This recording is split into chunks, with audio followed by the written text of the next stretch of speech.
സത്യം. ഈ കുഞ്ഞു ബേബിയാ പറയുന്നത്. ഞാൻ പേരും ഐഡന്റിറ്റിയും വെളിപ്പെടുത്തുന്നതിൽ ബുദ്ധിമുട്ടില്ലല്ലോ. ഓ, ബുദ്ധിമുട്ടില്ല. ഞങ്ങളിപ്പോ അത് മാറ്റി താങ്കളുടെ മുഖം എല്ലാവർക്കും കാണാം. കൊടുക്കാം. വളച്ചുകെട്ടില്ലാതെ കാര്യത്തിലേക്ക് കടക്കാം. ഏതെങ്കിലും തരത്തിൽ ഈ മുകേഷിനെ ബന്ധപ്പെടാൻ നിങ്ങൾ ശ്രമിച്ചിരുന്നോ, ഫോണിലൂടെയോ അല്ലാതെയോ?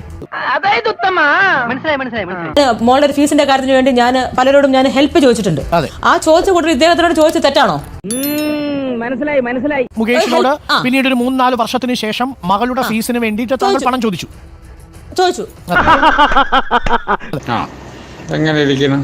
ഞാൻ 25,000 ഞാൻ ചോദിച്ചു മോളുടെ എങ്ങനെ ഫീസിന് വേണ്ടി. അതുകൊണ്ട് അപ്പൊ തന്നെ പുള്ളിക്കാരൻ ദേഷ്യപ്പെട്ടു. സോറി കേട്ടോ, ഞാൻ ടൈറ്റ് ആണ്, ഇത്ര പെട്ടെന്ന് പുള്ളിക്കാരൻ പറഞ്ഞു. അപ്പോൾ എനിക്ക് ഭയങ്കര ഫീൽ ചെയ്തു. കേട്ടിട്ടേ ഉള്ളൂ, ഇപ്പൊ കണ്ടല്ലോ. അയ്യോ, എന്നെ പീഡിപ്പിച്ച ആളും കൂടെയാണ്. എന്നിട്ടും ഞാൻ ഇങ്ങനെ റോളൊക്കെ ചെയ്തിട്ടാണ് ഞാൻ പിള്ളേരുടെ ഫീസ് അടക്കണം, ഞാനത് ചോദിക്കരുതായിരുന്നു, വാടക കൊടുക്കണം, ഇലക്ട്രിസിറ്റി അടക്കണം. അപ്പൊ എന്തെല്ലാം ബുദ്ധിമുട്ട് ജീവിക്കാനുള്ള ഓരോ തത്രപ്പാടേ. അന്നൊരു 25,000 രൂപ മിനുവിന്റെ ഒരു ബുദ്ധിമുട്ട് വന്ന സാഹചര്യത്തിൽ 25,000 രൂപ മിനുവിന് തന്നിരുന്നെങ്കിൽ മിനു ഒരു പക്ഷേ ഈ കേസുമായിട്ടോ ഇങ്ങനെ വെളിപ്പെടുത്തലൊന്നും മുന്നിൽ മുതിരില്ലായിരുന്നു അല്ലേ? അങ്ങനെ പറയാൻ പറ്റത്തില്ല.